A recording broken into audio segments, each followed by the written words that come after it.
The timer on the oven read 4 minutes when my mother-in-law walked into my kitchen and told me the gravy needed more salt. I didn't answer her. I just turned back to the stove, picked up the wooden spoon, and kept stirring. It was the same spoon I'd used for the last 3 Christmases in a row. The same kitchen. The same 10-pound standing rib roast I'd driven 40 minutes to get from the Mennonite butcher in Elmira because his husband had once mentioned, offhand, back when things were different, that it was the best beef he'd ever had. His mother opened the fridge and helped herself to the sparkling water I'd bought specifically for the appetizer course. "The gravy," she said again, as if I hadn't heard her the first time. "I'll check it in a moment," I said. She made a sound in the back of her throat and walked back to the living room, where the rest of them were. There were 9 people in our house that Christmas Eve. My husband, his parents, his brother and sister-in-law, their 2 kids.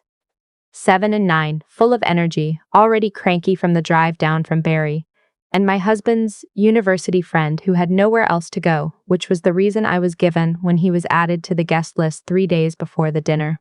3 days. I had already ordered the groceries. I had already planned the seating. I said nothing and ordered more. That was the version of me I had been for 4 years. My name isn't important. What's important is that before I met my husband, I had a career I was proud of. I was a senior project manager at a mid-sized engineering firm in Waterloo. I had my own apartment on Caroline Street, a tiny balcony where I grew tomatoes in the summer, a savings account I contributed to every 2 weeks without thinking about it. I had a life that was entirely, uncomplicatedly mine. We met at a friend's housewarming in Kitchener. He was charming in that easy, unforced way that some men have, the kind that makes you think you're the lucky one just for getting his attention. We dated for 2 years. He proposed on a Tuesday in our kitchen, with takeout on the counter and a ring he'd picked out himself, which I thought at the time was the most romantic thing I'd ever seen. We got married in August. His mother cried. Mine gave a toast that made everyone laugh. The first Christmas was fine. The second one was harder. By the third, I had stopped working. It wasn't a fight. It was a series of small conversations that all led to the same conclusion. The commute was long. His job had expanded and someone needed to be available to manage things at home. We talked about having kids. My firm was going through layoffs. It made sense, he said. Just for now, he said. I handed in my notice on a Thursday in October and spent the rest of the afternoon sitting in my car in the parking garage, staring at the concrete wall in front of me. Just for now turned into 14 months. By the time Christmas Eve came around this year, I had stopped being surprised by the things that happened in my own house. I had set the table with the good china. My grandmother's, which I had driven to Sudbury to collect from my aunt's storage unit because my mother-in-law had admired it the previous Easter. I had made the standing rib roast, the Yorkshire pudding, the roasted root vegetables with maple and thyme, the green beans with toasted almonds, the cranberry sauce from scratch, because the canned version made his father's reflux worse. I had made a cheese board for the appetizers with 3 kinds of Quebec-aged cheddar, a oca, and a soft brie that had wrapped in prosciutto and baked in the oven until it was warm and running. I had made 2 kinds of pie, butter tart because that was his family's tradition, and a brown sugar apple with the lattice crust because the year I'd skipped it, his sister-in-law had mentioned it twice. I had done all of this alone. My husband had picked up his parents from the airport. By 6 o'clock everyone was seated, and the wine was poured, and the children had been given their sparkling juice, and I brought the roast to the table and set it down and picked up the carving knife because my husband didn't know how to use it properly and always left the ends ragged. His mother reached across the table and touched the rim of one of the plates. "This is your grandmother's china, isn't it?" she said, looking at me. But she wasn't asking me, she was asking the table. "It is," I said. "Lovely," she said in a tone that meant something else entirely. I started carving. It was while I had my back half turned to the table, lifting the second portion onto the serving plate, that my husband cleared his throat. "I actually wanted to say something," he said, "while everyone's here." I kept carving. "I've been doing a lot of thinking," he said, "and I don't think this is working anymore. Our marriage, I think we both know that." The kitchen was very quiet. The oven was still warm behind me. I could smell the Yorkshire pudding cooling on the rack. I set down the carving knife. I turned around. Everyone at the table was looking at the tablecloth. His friend was looking at his wine glass. His mother had her hands folded in her lap and was looking at her plate with an expression that was not, I noticed, surprised. My husband was looking at me. I wanted to say it now, he said. So we don't have to pretend through the holidays. I stood there for a moment. 4 years of grocery lists and airport pickups and gravy from scratch and driving to Elmira for the right beef and to Sudbury for the right dishes and handing in my notice on a Thursday afternoon and sitting alone in a parking garage. I untied my apron. I folded it once, neatly, and set it on the counter. I looked at his mother. The gravy just needs a few more minutes, I said. You can handle it from here. And I walked out of my own kitchen, through the living room, past the cheese board I had assembled at 2 in the afternoon, past the children who had stopped arguing about something and were now watching me with wide eyes, and out the front door into the cold December air. I didn't take my apron. I didn't take the roast.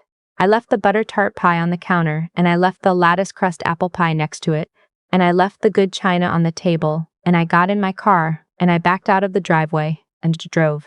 I want to stop here and tell you something that nobody in that dining room knew. 3 weeks earlier, I had called a lawyer. I hadn't told anyone. Not my best friend, not my mother, not the colleague from my old firm who I still had lunch with sometimes. I had made the appointment on a Tuesday morning when my husband was at work, and I had driven to a small office on King Street in downtown Waterloo, and I had sat across from a family lawyer named after a city I'd never been to. And I had told her everything. She had asked me to bring financial records to our next meeting. I had brought everything. Here in Ontario, when a marriage breaks down, the law looks at what's called the equalization of net family property. Essentially, whatever each spouse accumulated during the marriage gets equalized at the end. The matrimonial home, the house I had cleaned, maintained, organized, and cooked 12 Christmas Eve dinners in, the house we had bought together, was part of that. But here was the thing. I had never stopped contributing. I had a portfolio of index funds I'd quietly maintained, money from my grandmother's estate that I'd received during the marriage and kept documented separately, as exempt property. I had contribution records. I had the paper trail for every financial decision we'd made together, because I had been the one managing our finances while he had been busy with everything else. My lawyer had told me quietly that I was in a stronger position than I thought. I had driven home that afternoon and made dinner. I hadn't said a word. I drove to my best friend's house. She lived 20 minutes away in Cambridge, in a semi-detached on a street with big maples, and when I knocked on her door at 7:30 on Christmas Eve with no coat and no explanation, she opened it immediately, took one look at my face, and said, "Come in, I'll put the kettle on." She didn't ask questions. She gave me a blanket and a cup of red rose tea, and sat with me on her couch while I told her everything, the whole of it, the apron and the gravy, and the cleared throat and his mother's folded hands. He did it in front of his parents, she said, when I'd finished, and his brother, and his sister-in-law, and their kids. She sat with that for a moment. "Okay," she said. "What do you need from me?" I had already texted my lawyer. I had already sent her the photos I'd taken months ago of every account statement, every property document, every pension record. I had a draft separation agreement sitting in a folder in my email. I just needed somewhere to sleep. My best friend had a guest room with a good mattress and a quilt her grandmother had made, and she let me use it for as long as I needed. The calls started Christmas morning.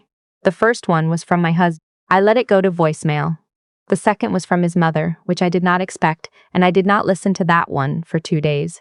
Then his brother called, then his sister-in-law, then a number I didn't recognize that turned out, when I finally picked up by accident, to be his university friend, who I had never particularly liked, calling to say that I had been a bit dramatic and that the family was worried. I hung up and blocked the number. My husband called 11 times on Christmas Day, 13 times on Boxing Day. I know because I counted and I kept the records, because my lawyer had told me, very specifically, to keep the records. On the 27th, I finally listened to his voicemails. The first one was apologetic in a careful, measured way that suggested he had planned it. He said he hadn't handled it well. He said he wanted to talk. He said he had been under a lot of pressure. The second one was less careful. He mentioned the house. He said there were things we needed to sort out. He said he had spoken to someone. He didn't say a lawyer, but I knew, and that he thought we could keep things civil. The third one, left on the evening of the 26th, was different. His voice had changed. He mentioned the joint account. He mentioned the pension. He asked, very specifically, if I had spoken to anyone. I forwarded all three to my lawyer.